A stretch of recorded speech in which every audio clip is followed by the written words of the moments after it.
día para todos. Es un gusto estar aquí.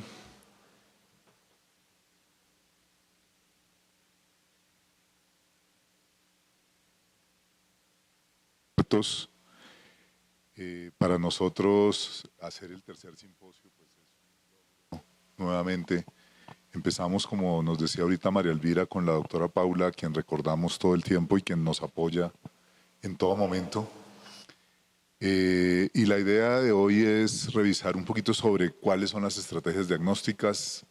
Voy a dividir mi presentación en dos partes: cómo se produce el síndrome de Prader-Willi y luego ver cómo lo podríamos diagnosticar temprano, porque uno de los problemas que tenemos es la odisea diagnóstica y estamos teniendo diagnósticos del síndrome por encima de los 10 años o 15 años, y eso realmente hace sufrir a las familias y a los pacientes, y podríamos hacer muchas más cosas al respecto.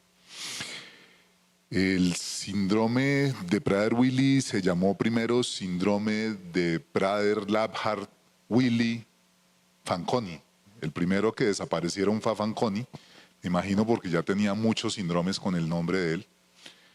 Y luego Labhart era muy largo, así que lo que encuentro en la literatura es que lo sacaron para que quedara más corto y quedara Prader-Willi únicamente. De pronto nuestros expertos saben un poco más de la historia de cómo terminó el nombre. Pero lo más interesante del síndrome de Prader-Willi lo describen en el año 56, en 1956. Había una paciente que ya retrospectivamente se dieron cuenta en el 887 que muy posiblemente correspondía a una mujer Prader-Willi, pero solo hasta el 81 encuentran las de lesiones. Y realmente la explicación de por qué se produce el síndrome de Prader-Willi es maravillosa, porque lo que hace es ir en contra de Mendel. Mendel lo que decía era: los caracteres que él llamaba, o la información genética, se transmite de manera azarosa, no importa de qué padre venga. Y el síndrome de Prader-Willi nos empieza a mostrar que sí importa si la información que se transmite viene del padre o viene de la madre. Y eso hace que tengamos hoy en día clases que llamamos genética no mendeliana, en donde tenemos este tipo de mecanismos. Para entender la palabra imprinting, que es de lo que se trata el síndrome de Prader-Willi, esta es tal vez una de las gráficas que más me gustan. Miren, acá tenemos ratones que son, estos son, este de acá es que creo que no me deja ver en esta pantalla, solo en la de allá.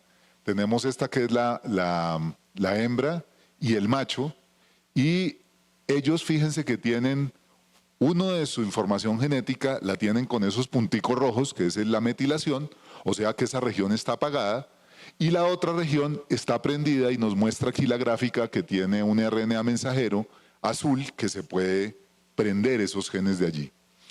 Pero cuando esos ratones, hembra o macho, generan sus células germinales, sus espermatozoides, aquí ya se ve, o sus óvulos, miren cómo la ratona siempre todos sus óvulos tiene los genes no metilados, mientras que en este caso el ratón macho tiene todas las regiones metiladas.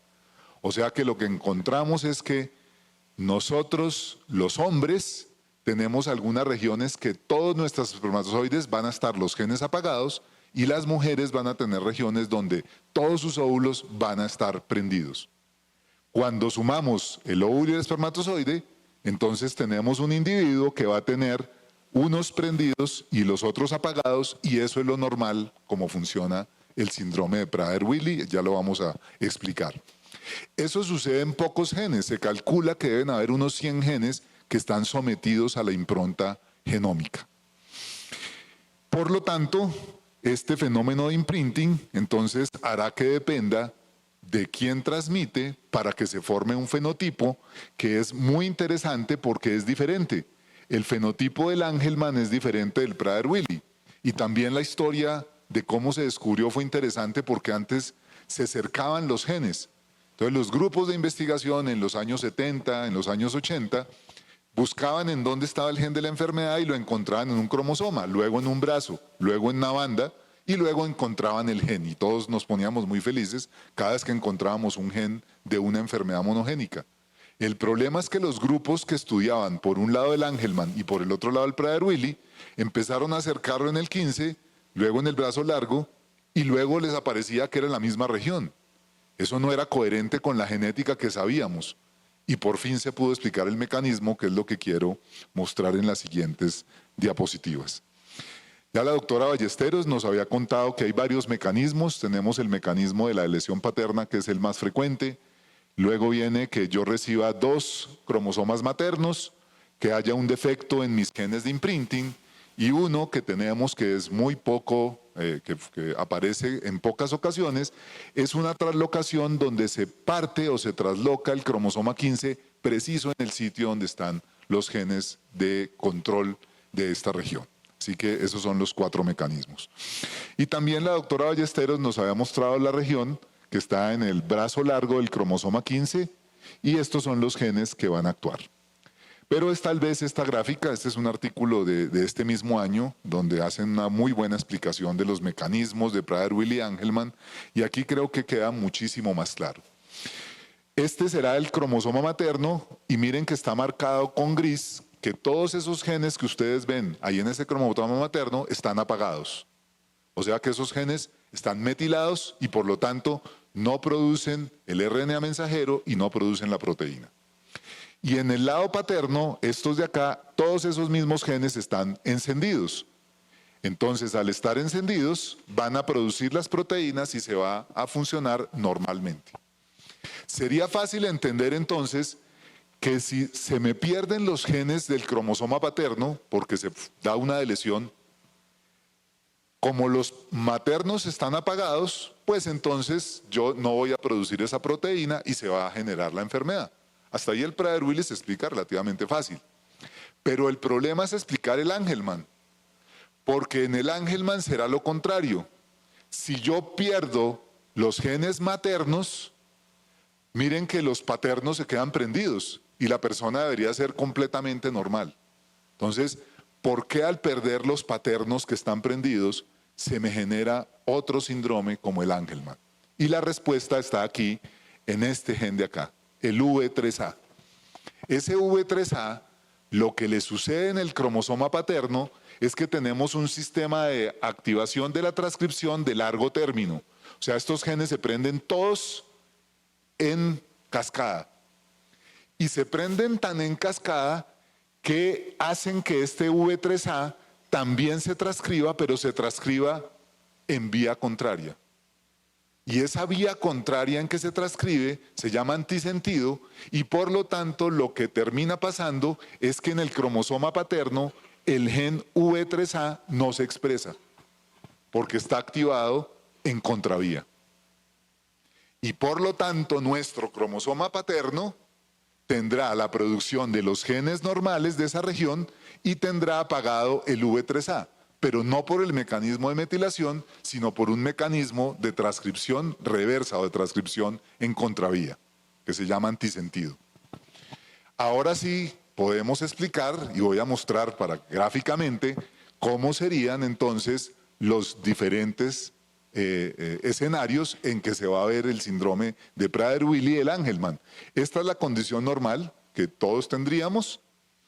Y aquí tendríamos entonces los genes maternos apagados, el gen materno prendido V3A, los genes paternos prendidos y el gen paterno apagado, y eso es lo normal en todas las personas. Cuando se produce una lesión, miren, se pierden los genes paternos, voy a tener los genes maternos apagados y por lo tanto se va a expresar en el síndrome de Prader-Willi, que es lo que nos acaban de contar con el fenotipo que nos mostraron. Genes maternos apagados, el V3A prendido y no tengo los otros. ¿Qué pasa si se me deleta toda la región del cromosoma materno? Que no tengo genes acá que estaban apagados, pero tampoco tengo el V3A y miren que en el paterno el V3A está apagado. Por lo tanto, se produce un síndrome de Angelman. Y por fin entendimos que no era un problema de dosis, sino era un problema de inactivación de un gen que es muy importante. Tengo los paternos prendidos y tengo apagado el V3A. Y eso me genera entonces un fenotipo de síndrome de Angelman. ¿Qué pasa si yo tengo una disomía uniparental materna? Que voy a tener ambos cromosomas maternos que tienen los genes apagados, pero miren que el V3 está funcionando normalmente. ¿Y qué pasa si tengo entonces, si esto pasa, una disomía uniparental paterna? Que tengo los genes prendidos de la región crítica y voy a tener apagado el V3A y por lo tanto el V3A conocemos hoy que es un gen que es muy importante porque hace que las sinapsis neuronales se organice el citoesqueleto bien y por lo tanto yo pueda tener una transmisión adecuada. Y eso es lo que le va a pasar al paciente con síndrome de Angelman. Va a tener un retardo mental, una sonrisa permanente, risas inmotivadas, pero no va a tener la hiperfagia, no va a tener esas ganas intensas de consumir alimentos, ni tampoco la obesidad. Esta por fin es la explicación a por qué podemos tener, y aquí digamos que yo quisiera resaltar el aporte de las enfermedades raras a la medicina en general, porque cuando nosotros encontramos estos nuevos mecanismos, vamos a poder encontrar también mecanismos para otras enfermedades. Y al encontrar el mecanismo muy seguramente en el futuro, aquí es donde vamos a tener el blanco terapéutico. Aquí es muy seguramente donde vamos a poder después intervenir estos pacientes y buscar lo que todos esperamos, que sería la cura o pues cambiar el fenotipo, que podamos intervenir ese fenotipo. Yo llamo la atención porque las enfermedades raras están empezando a investigar mucho y muy seguramente las farmacéuticas les interesan porque al aprender de estos mecanismos logran resolver problemas de enfermedades frecuentes, que fue lo que vimos en el COVID. Estas vacunas que nos pusieron no eran otra cosa que lo que aprendimos de las enfermedades raras en terapia génica en los últimos 30 años.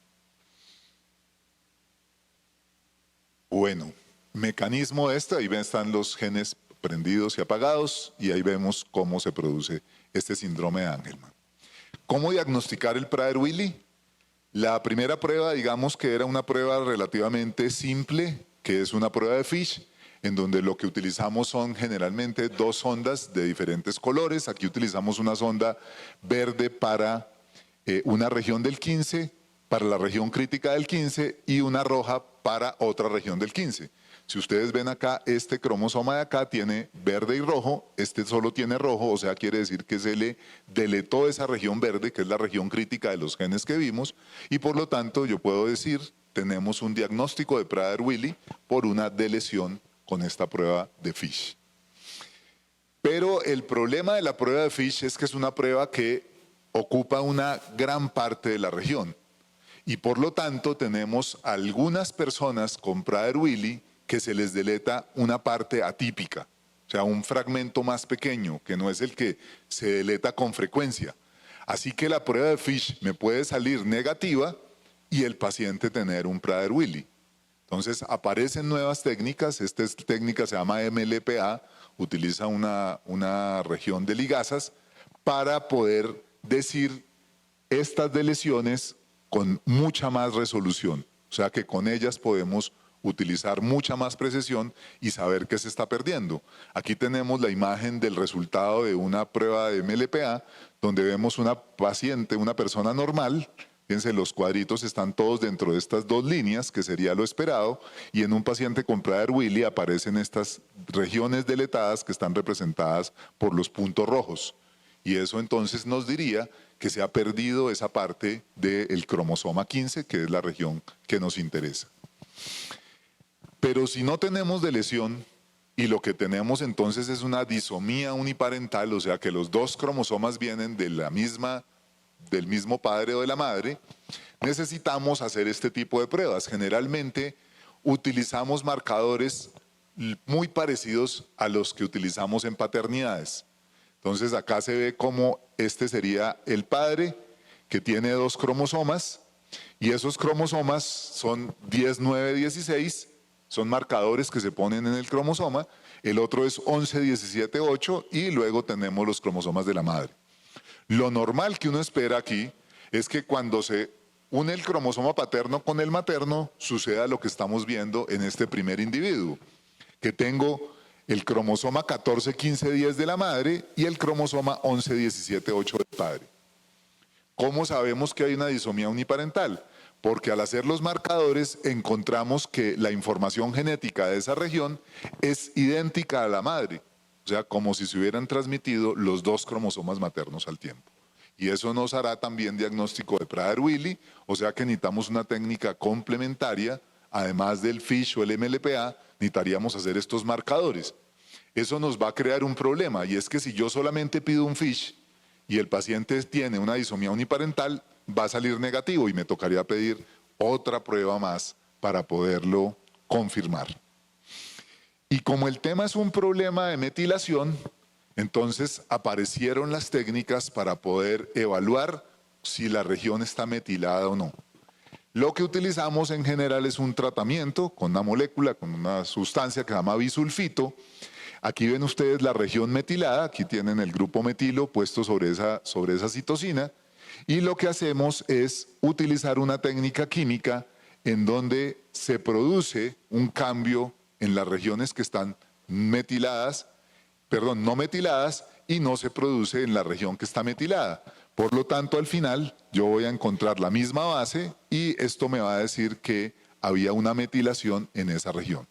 Si yo en esa región encuentro que no hay metilación, pues voy a poder descubrir lo que hablábamos al principio, de saber cuál región, si tiene regiones metiladas o si no tiene regiones metiladas. O sea que podemos sumar técnicas, que sería la técnica de metilación más una técnica que me evalúe pérdidas o ganancias. Esta es la diapositiva que yo mostré en el año 2019 y es para mostrarles el avance que tiene la investigación en Prader-Willi. Fíjense que nos decía en el 2019 que la mayoría de pacientes con Prader-Willi se podrían diagnosticar utilizando técnicas de metilación del DNA con la técnica de MLPA. Casi que diagnosticábamos el 99%. Que con FISH no era tan bueno, porque como les decía, el FISH no es tan sensible, y que necesitábamos otras técnicas para la disomía uniparental. Y la disomía uniparental la ponía entre un 20 a 30%. Cuando vemos la información que tenemos disponible para el año 2023, estoy tomando lo de Gene Reviews, de la base de datos de Estados Unidos, vemos que las cosas han cambiado. Cada vez empiezan a aparecer más pacientes con disomía uniparental. O sea que fíjense cómo está bajando el porcentaje en un 60-70% y empiezan a crecer las disomías uniparentales. Y empezamos a encontrarnos con que las disomías uniparentales no son tan simples como creíamos. No es que la madre haya pasado los dos cromosomas igualitos al hijo, sino que se puede dar cromosomas que son idénticos en un porcentaje de 4 al 5%, pero también encontramos dos cromosomas que hicieron crossing over normal en la meiosis 1. O sea que eran los dos cromosomas maternos que hicieron su recombinación normal, que serían los casos mayores, 17 al 23%, y unas disomías en donde encontramos cromosomas diferentes a los cromosomas maternos. O sea que estamos viendo que aparecen Prader-Willi mucho más con este tipo de disomías. Y cuando vemos las técnicas para este año, ya empiezan a cambiar. Ya no son las mismas técnicas que estamos utilizando y estuve tratando de averiguar en el país qué tanto podríamos hacerlas. Lo que he visto es que no la ofrecen como las están ofreciendo los laboratorios en los Estados Unidos. Aquí tenemos la técnica de análisis de metilación y tenemos esta técnica OSA, que sería una combinación entre metilación más un array de SNPs. Los SNPs son variantes de una sola base y por lo tanto hay que mezclar la metilación con estos arrays de variantes de una sola base y me va a permitir saber si estaba metilado o no, o si se perdió la región o no. Y fíjense que también tenemos pues, la técnica de polimorfismos de DNA para detectar las disomías y el MLPA. Luego esta nueva técnica me va a permitir con una sola estrategia poder saber si estamos ante una lesión, un problema de metilación o un problema de disomía uniparental de las que ustedes están viendo allí reportadas. Este es el algoritmo que trae GeneReviews para un paciente que tengamos una sospecha de Prader-Willi, o sea que empezaría con esa técnica, empezaríamos con la técnica de mezclada de metilación iosa, y aquí yo creo que también sería un llamado a los laboratorios colombianos que pudiéramos implementar esta técnica, porque sería mucho más fácil de diagnosticar. Y ahí ven ustedes la cascada, no me voy a detener en ella según lo que pase, pero miren, acá tenemos otras de lesiones de algunos genes que generan otros fenotipos. Si encontramos la de lesión, pues vamos allá a tener clarísimo que es un Prader-Willi, pero si no encontramos la de lesión, entonces tenemos que hacer las otras pruebas para buscar la disomía uniparental. Así que esto cambia muy rápido. Del 2019 acá ya tenemos nuevas técnicas, estamos dándonos cuenta de otras formas de expresar el Prader-Willi o de causas de Prader-Willi. ¿Cómo diagnosticarlo clínicamente? Y aquí hay uno de los mensajes, porque lo que quisiéramos es que los equipos de atención primaria, los pediatras de primera línea, los médicos generales, las enfermeras, nos ayudaran a diagnosticarlo tempranamente. Pero cuando uno pone Prader-Willi en Google, le aparece un niño gordito con retardo mental. Entonces, cuando las personas ven eso, esperan el fenotipo de obesidad desde el nacimiento. Y es muy importante tener claro en los equipos de atención primaria que eso no es lo que vamos a ver. Y por lo tanto, lo que tenemos es que separarlo, yo lo separaría en dos partes. Desde el nacimiento hasta los 6 años, el rasgo fundamental va a ser la hipotonía y la succión débil. Y ahí es donde tenemos que dividir entre lo raro y lo no raro. Es increíble que nuestros médicos generales no encuentren la hipotonía como rara, porque cuando uno ve un paciente hipotónico al nacimiento, debería realmente tomar unas conductas muy diferentes a si no está hipotónico. Y debería llamarme muchísimo la atención. Y mucho más si el paciente tiene además una succión débil. Solo desde los 6 años en adelante es que empieza a aparecer tanto el retardo global del desarrollo como la hiperfagia y la obsesión por la comida. O sea que ahí sí empezamos a encontrar ese fenotipo en los niños más grandes. Y ahí muy seguramente los pediatras y las personas que trabajan en crecimiento y desarrollo son los que van a encontrar ese fenotipo. Pero nos impresiona, y ayer la doctora Laura comentaba con los pacientes que vio, pacientes que están en psiquiatras y que no les hacen, y hemos encontrado muchos pacientes con psiquiatría, en manejo por psiquiatría, que tienen un Prader-Willi y no se los han diagnosticado. Yo no entiendo cómo alguien puede ver un fenotipo de obsesividad por la comida, de no detenerse al comer y seguir pensando que es un cuadro mental que hay que tratar con antipsicóticos, ¿no? Es realmente increíble que no sospechen un paciente con Prader-Willi. Y lo mismo, y ya lo mostraba la doctora Ballesteros esta tabla, no es, el patrón de alimentación va a ser diferente según la edad. Y eso también deberíamos pensarlo. Aquí, ¿quién lo debería encontrar? Los nutricionistas, ¿no? También fíjense que tenemos todo el equipo multidisciplinario es el que realmente debería encontrar estos pacientes porque cambian durante la vida y los patrones son relativamente reconocibles. Es muy probable que las facies no sean tan fáciles de reconocer, sino para personas que trabajan específicamente en esta enfermedad o genetistas. Pero estos patrones de alimentación sí realmente son fáciles de reconocer y deberían tenerlos. Y para terminar, ¿y por qué no lo tamizamos? ¿No? ¿Por qué en lugar de demorarnos 10 años o 15 años en diagnosticarlo, por qué no hacemos la prueba a todos los niños que nacen a ver si tienen Prader-Willi? ¿Qué hay de tamizaje neonatal? Estos son los criterios de tamizaje neonatal. Entonces, la enfermedad debe ser de gran impacto, ese lo cumplimos a cabalidad en el Prader-Willi. Inicia con un periodo asintomático, no es tan cierto, porque la hipotonía en general es presente en casi todos los casos, pero llamemos que a los médicos les parece eso normal, o sea que casi que es asintomático para el médico, que es muy curioso. Hay exámenes de confirmación, ya los hemos visto. Pero uno de los criterios que teníamos era que el tratamiento cambia el curso y el pronóstico. Y entonces, pues yo cuando empecé a practicar en genética, cuando veíamos un Prader-Willi, lo que le decían es lléveselo a su casa para que se muera ya el niño, ¿no? O sea, esto no tiene ningún pronóstico, ni le vamos a hacer nada, no tenemos tratamiento.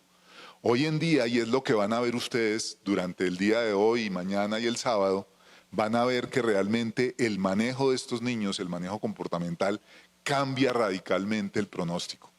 Y sobre todo cambia la calidad de vida del paciente y tal vez lo más impresionante, la calidad de vida de la familia. O sea que hay muchísimo que hacer.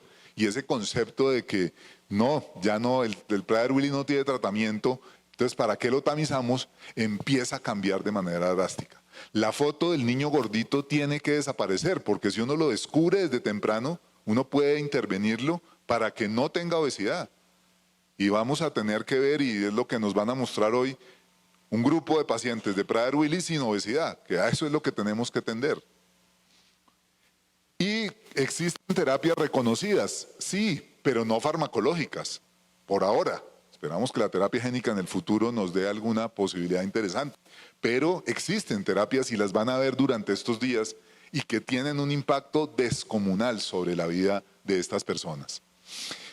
Nos toca hacer una prueba barata. Uno no le puede hacer a estos niños la prueba que acabamos de hablar, ¿no? La metilación más un array.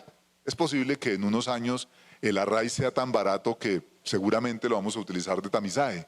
Pero las pruebas de bajo costo que están en este momento generando es como esta, por ejemplo, donde vemos aquí que una persona que no tiene la lesión, pues se ve el alelo materno y el paterno, y en un paciente con Prader-Willi solo se ve el alelo materno de este gen específico que es el SNRPN.